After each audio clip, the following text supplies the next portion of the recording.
这种鱼我朋友能吃吗？这是吸盘鲨，头顶长着鞋垫样的大吸盘，其体内携带大量寄生虫，不能吃。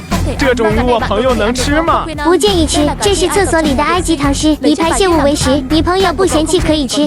这种鱼我朋友能吃吗？可不能吃，这是清道夫，身上全是病毒和寄生虫，吃完直接喜提 ICU 套餐。这种鱼我朋友能吃吗？吃个屁！这是极为罕见的金蝉暴鲤，现3朵小花，2026指定时来运转，发。这种鱼我朋友能吃吗？这是病变的草鱼，多为病毒感染，毒素与病菌高温都杀不死，坚决不能吃。这种鱼我朋友能吃吗？可以吃，这是弹涂鱼，也叫跳跳鱼，能在陆地上活动，其肉质鲜嫩，是沿海特色美味。这种鱼我朋友能吃吗？可以吃，这是厚嘴鱼，嘴唇看着非常性感，是正经食用鱼，可不能想歪。这种鱼我朋友能吃吗？不能吃，这是得了炸鳞病的鱼，鱼体内全是病菌，吃了纯属长罪受。这种鱼我朋友能吃吗？绝对不能吃，这是得了蛇状绦虫的病鱼，体内全是寄生虫，吃了直接躺板板。